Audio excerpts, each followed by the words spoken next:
Brooke here for Legal Talk Tuesday. And apologies for the delay. Usually we start at 11:30 Central Time, but I am having some crazy allergy issues. So if you're here in Arkansas, which most of you are, the pollen count is very high. So I've been struggling, but I wanted to chat with you guys today.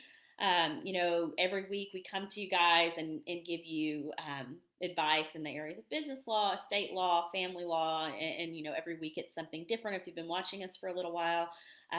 But today we are talking about mindset. And so we do this very frequently. Laura and I have a live that we do for attorneys on our attorney Facebook page, and we've done several mindset talks. I know we've come on here before and mentioned how important mindset is for us, but this is mindset week for the law firms. So we are heading into May is mental health awareness month, and so heading into that month I wanted to hop on, talk a little bit about mindset. And mindset is really a constant journey. It's not a state of being. You don't necessarily arrive. It's a journey, and we're always learning and growing. So there are two mindset shifts that will help you in your personal life and your professional development and growth that I wanted to share with you today. So the first is that nothing is personal. This was very powerful for me when I recognized that it can be kind of hard to ingest, but when I realized that nothing is personal and that everything people do is about them and not you, it was kind of life changing for me. No one ever actually reacts to you, but really just kind of their narrative about you, which is really none of your business. You can't really control that. So everyone's behavior arises from their experiences, their perception, how they experience and view the world, because we are each kind of wrapped up in our own bubble, in our own stuff. We all have our own fears, experiences, expectations, and it's all based on our past conditioning. And we don't mean to be that way. It's almost kind of auto programmed into us, but we are that way. So that's how it is. And when we experience somebody or something, our mind kind of immediately goes into a primitive state and assesses them and makes a judgment to keep us safe, because that's the whole point of your subconscious mind, is really to keep you safe and to make sure that you're safe.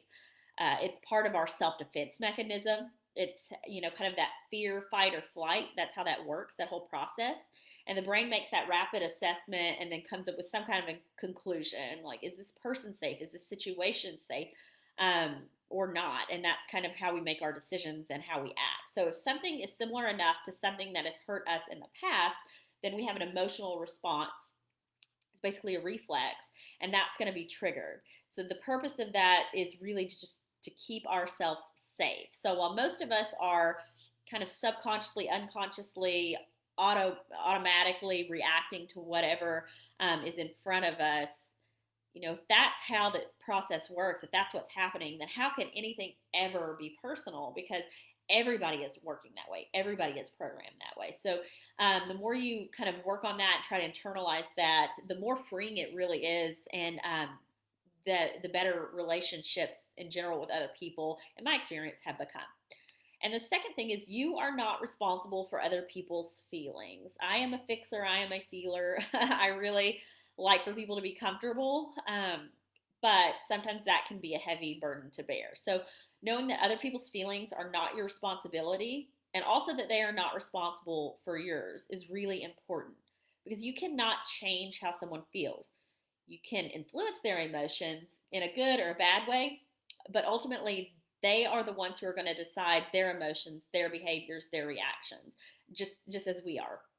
We cannot expect to change someone or how they feel or change what they think, because the only person that can do that is that person.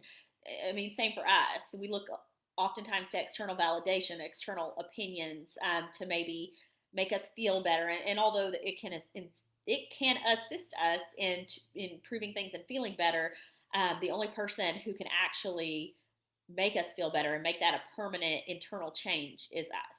So you and you alone are responsible for your emotions. No one can make you happy. You can choose to be happy. It is a choice, and it's not one made by other people, but made by you. And obviously, there are situations you can be pissed, you can be, frustrated. It's not about toxic positivity. It's not about being happy all the time, or, being just an eternal optimist who, isn't real about anything. But it is about making those conscious choices in those situations to look for the lesson, to look for love, to be actually happy in that moment, and choosing that how you react to those situations. And then, it's again not up to you to ensure that somebody else is happy. So just like you're the only person that can make you happy, um, their emotions, their thoughts, that's their responsibility. And you can't take that on. You can't make someone else's emotions or thoughts your responsibility, or it will drive you crazy. I have been there. They choose those, and the most that you can do, again, is to influence them. But even then, the other person is going to interpret that through the lens, those actions and words from you, through their lens, through their personal experiences, their past traumas, their view of the world. So you can't be responsible for that outcome. You can just show up, take responsibility for yourself, and influence to the extent that you can influence. So no matter what I do or what I say, I cannot change how someone feels. I cannot change what they do. The decision is theirs. And keeping all of that in mind, there is nothing wrong with you if you cannot make someone happy. We see this a lot in our family law clients, even when we have people going through rough patches in their businesses. They really are trying to internalize what it is that they're doing, why the other person is not happy. But really, it is not your job to make somebody else happy, and it's not really attainable. It's not something you can do. So that is up to them and only them. Take that pressure off yourself. It's not healthy for either person, and it'll help you heal regardless of what it is that you are going through. So thanks so much. I hope that's been helpful to you today. We will be back here. Laura will be back here talking family law next week at 11:30 Central Time, and hopefully she's on time, unlike myself. So I hope you guys have a great week, and thanks so much for tuning in.